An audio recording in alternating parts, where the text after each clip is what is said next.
Yes, hello mga ka-flyers and also mga followers natin dito sa Salveual TV. So, pag-uusapan natin ngayon sa video ito ang sakit na thyroid nodule.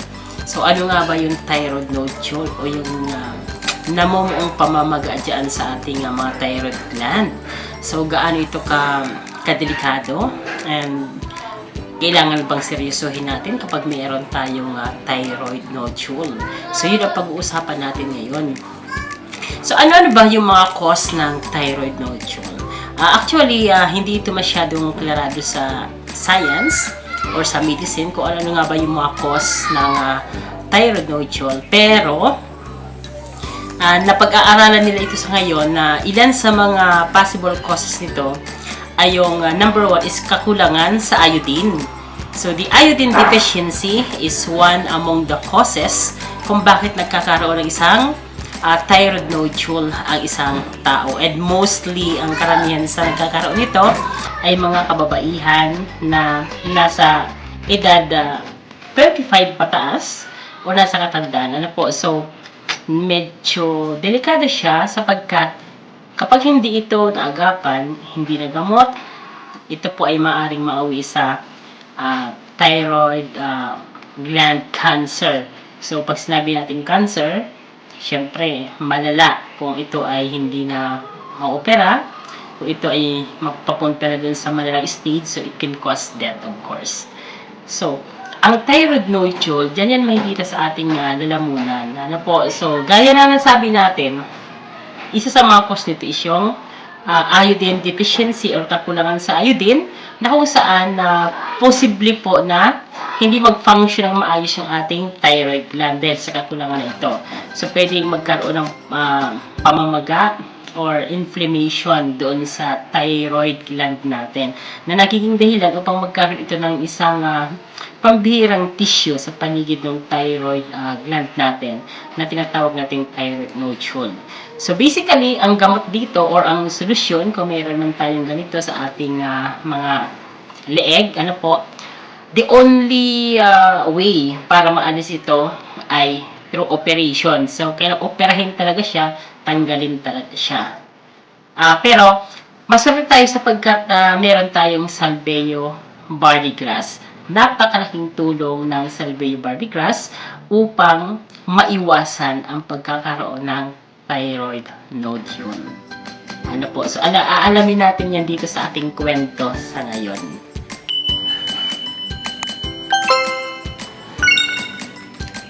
Okay, ang kwento natin ngayong araw ay tungkol sa thyroid nodule na naranasan ni Karen Michelle Bulalayaw. Ano po? So, isa siya sa ating mga Salveans na nagkaroon ng thyroid nodule na kailangan ng operahin. Ano po? So, yun na yung stage ng kanyang thyroid nodule.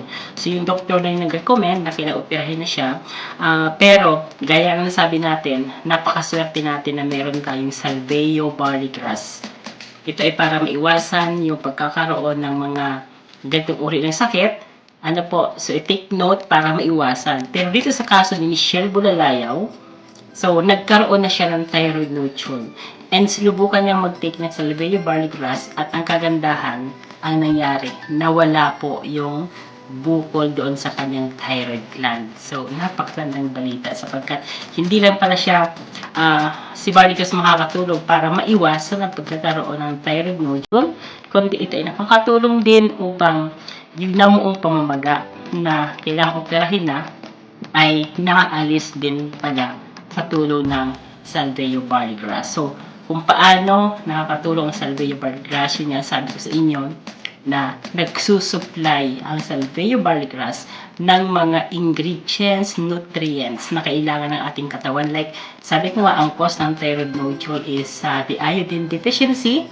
So, mayaman ang Salveo Barleygrass dito and sinusupplyan ang ating katawan. So, posibleng nakatulong ito na masupplyan ng tama ng iodine ang ating katawan para unti-unting mawala yung thyroid nodule. And then, hindi lang po yan. So, lahat ng pangangailangan ng ating katawan, binabalansi niya. Ano po? So, the hormonal imbalance na nararanasan natin, yun po yung ginagawa ng SDGs. Napakaganda. Pakinggan natin ang kwento ni Karen Michelle Bulalayaw tungkol sa kanyang naramdaman regarding sa kanyang thyroid nodule. Alam ko marami sa inyo ang posible na may ganitong karamdaman at wag na po kayong magdalawang isipan subukan ang Salveyo Barley Grass. May link tayo dito sa taas and then sa comment section. I-click nyo lamang yung mga link niyan. Nothing to worry dahil mga legit link po yan. Galing po sa atin sa Salveyo Barley Grass. Ano po? So, again, huwag magtiwala sa mga link, lalo na sa Lazada or Shopee links sapagkat may sariling link si Salveyo na binibigay sa ating mga authorized dealers. Ano po, gaya ng mga links na nandiyan sa ating caption and then comment section. Or, i-message nyo na lamang ako kung gusto nyo pong magkaroon pa ng dagdag kaalaman regarding sa Salveyo Barley Grass.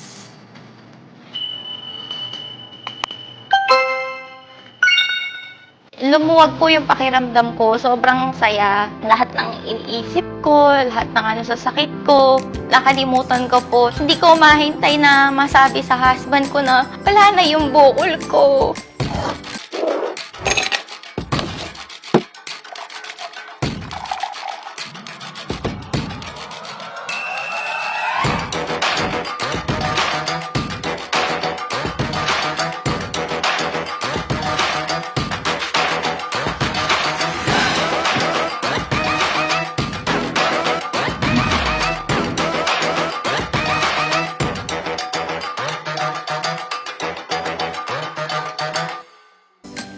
Ako po si Karen Michelle Bulalayaw, 33 years old from Cabanatuan City, Nueva Ecija. Nag-start po nung August, ngayong taon na to, 2023, nakaramdam po ako ng simpleng pananakit lang ng leeg. Kaso po medyo tumagal na yung pananakit niya, as in masakit na talaga siya. Nag-decide kami ng husband ko na magpa-consult sa doktor. Nung nagpa-check up po ako dun sa doktor, medyo na po kasi ako nun parang suspected ko na talaga na baka meron akong bukol sa leeg. Kasi meron kaming history, yung mother ko po meron siyang goiter. Yung ENT doctor po, sabi niya, acid lang daw yun, parang meron akong phlegm. No, kako, sure ka ba na acid lang to? Kasi nakakapako talaga na may bukol. Pero syempre po, doktor siya maniniwala pa rin ako sa kanya. Tinig ko po yung mga medicines na binigay niya sa akin. 1 week din po yun mga prescribed niyang medicine. After a week, nagpatuloy po yung pananakit ng leeg ko. Nag-decide kami na mag-second opinion sa ibang ENT doctor. Nagbigay muna siya sa akin ng mga pwede kong gawin. Pinagawa na namin yung mga ultrasound. Dun sa ultrasound po, nakita na may bukol nga. And hindi lang po isa, dalawa po yung bukol. Yung size po kasi ng bukol na nakita is 3.9 cm, almost 4 cm. And yung isa po sa left thyroid ko, 2.7 cm. Sinabi ni Doc na suspected cancer nodule po yan, ma'am. Parang hindi ko matanggap na ganun pala yung result na maririnig ko sa kanya. Hindi ko ma-explain po yung feeling Alam mo, sasabihin cancer. Parang hindi ko nga po makuit sa family ko kasi parang ang hirap. Nakakakabay, anuhin po na cancer. And meron din po kaming history ng cancer. Dinala na namin sa ENT doctor ko yung result. Pinaliwanag po ng doctor ko na ito yung thyroid nodule mo. Surgical thyroid na yan. Hindi na kita bibigyan ng medicine kasi kailangan na nga po talagang maalis daw. Mabiopsy ka man or hindi, ma'am, mag-undergo po kayo ng thyroidectomy. Alisin po natin yung buong thyroid nyo kasama po yung mga bukol. Dok, ako wala na po bang pwedeng gamot dyan?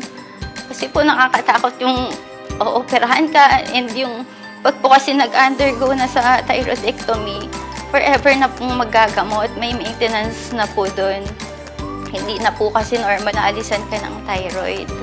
Yung husband ko po nagulat siya. Tinatanong din po niya sa akin kung okay daw po ba sa akin magpa-opera ako, kung ano yung mga plano ko. Pero syempre po kung yun na po yung nakita, maano ka po na, ay cancer, parang kailangan magmadali na maalis na, baka daw makahawa pa sa ibang part ng katawan pag lumala. Kaya that time po, kahit na ipakita mong masaya ka, sa loob mo yung alam mo sa sarili mo na meron kang sakit, Ang hirap-hirap, lumilipas yung araw. Until hindi po ako na-operahan. Ang bigat po kasi sa pakiramdam. Iniisip mo, baka thyroid cancer nga yan. Nagkaka-anxiety ako, nai-stress na ako, yung depression. Seller naman na po kasi talaga ako ng Salveo. Kaya iniinom ko rin siya, ginagamit ko siya.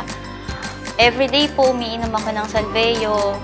Okay naman po siya sa katawan ko. Then bigla na lang pong dumating yung time na bigla nga pong sumakit yung leeg ko, na feel ko na may bukol. Doon po sa time na yun, medyo nagtaka na rin ako eh. Sabi ko nga pong ganun, bakit kaya ako nagkasakit? Ba't lumitaw yung thyroid nodule ko? Doon ko po naisip na yun yung sinasabi nilang healing crisis. Na ilalabos muna ni Salveo yung mga nakatago mong sakit. Yung akala mo healthy ka, hindi pala.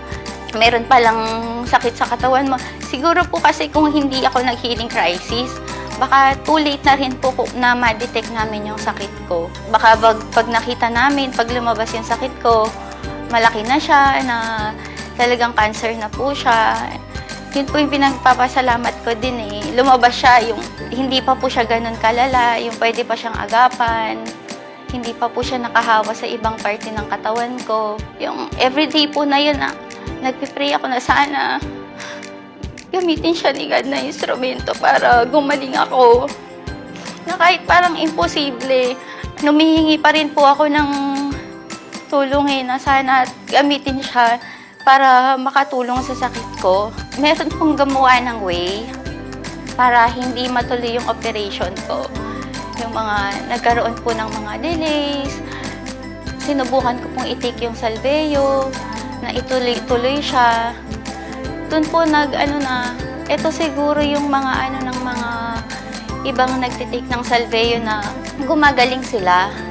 8 to 10 scoops po per glass po yung tinitimpla ko. 3 times a day bago ako kumain. Minsan naman po pag hindi ako nakainom bago kumain, after meal po, 2 to 3 hours after meal. Doon po sa time na yon, parang hindi ko na nga po siya nararamdaman. Sabi ko, kailangan pa rin magpa-check, di pa rin po ako sigurado. Try ko munang magpa-ultrasound ulit. November 4 po, bumalik ako sa hospital para sa ultrasound. Dung time po na yon, medyo kinakabahan po ako kung ano yung makikita. Kahit di ako sure, baka sakaling may improvement po dahil umiinom nga po ako ng Salveo. Then yun po, chine-check po yung leeg ko. Tinatanong ako ng ultrasound doctor kung may iniinom akong gamot. Sabi ko po wala. Hindi ko po kasi agad sinabi sa kanyang umiinom ako ng Salveo barley grass. Paulit-ulit po kasi siyang nagtatanong Kaya po pala siya tanong ng ganun. Kasi yung dun sa tinitignan niya po nga sa leeg ko, hindi na po match dun sa dating result ko. Tapos tinanong din po niya, ma'am, may bukol ka pa talaga na ano pa siyang ganun kasi paulit-ulit niyan chine-check. Kakapagtaka na wala yung bukol. Pero nung parang nagsisink in na sa akin na effective si Salveo. Lumuwag po yung pakiramdam ko. Sobrang saya. Lahat ng iniisip ko, lahat ng sa sakit ko, nakalimutan ko po. Hindi ko mahintay na masabi sa husband ko na wala na yung bukol ko.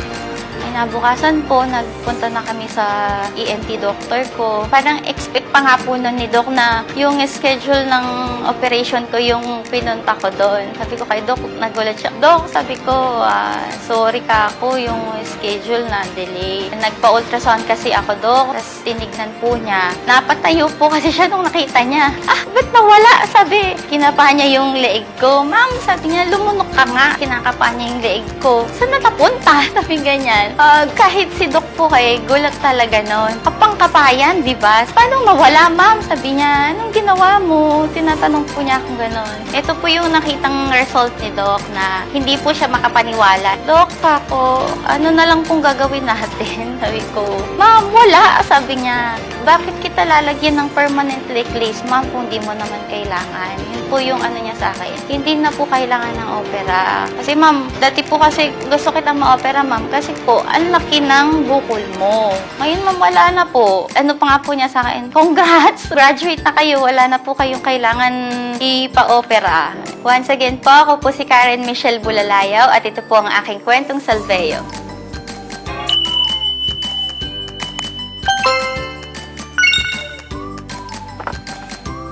Yes, kaya mga kasalbayan, so dapat ay meron tayong sapat na supply ng salveo barley grass sa ating mga tahanan para araw-araw tayo ay nagkakaroon ng balanced diet. Dahil kumpleto sa sustansya, sa nutrients na kailangan ng ating katawan. So, hindi lang yung thyroid nodule ang dapat nating alalahanin. So, lahat ng sakit na pwedeng dumapo sa ating katawan, kailangan may protection tayo dyan. Salveo barley grass lang po, SBG. Kung paano, sinusuplayan niya ang ating katawan ng lahat ng nutrients, enzymes, amino acids, and then chlorophyll, may fiber din yan.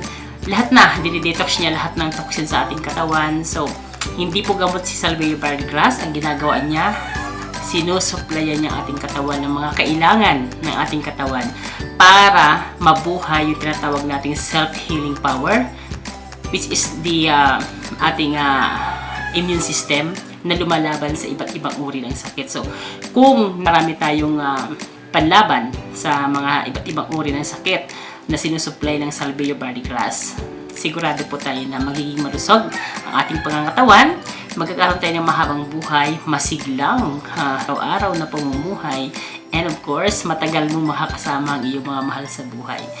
Sapagkat iwas gastos, iwas hospital, iwas sakit, and then mahabang buhay.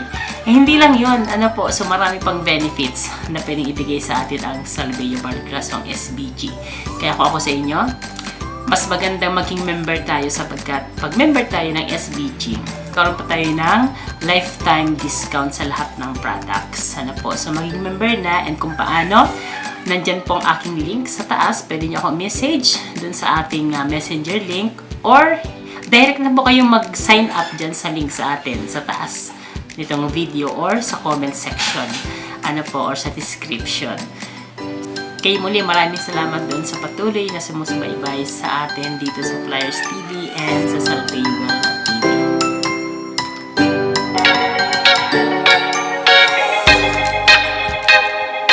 Stay healthy with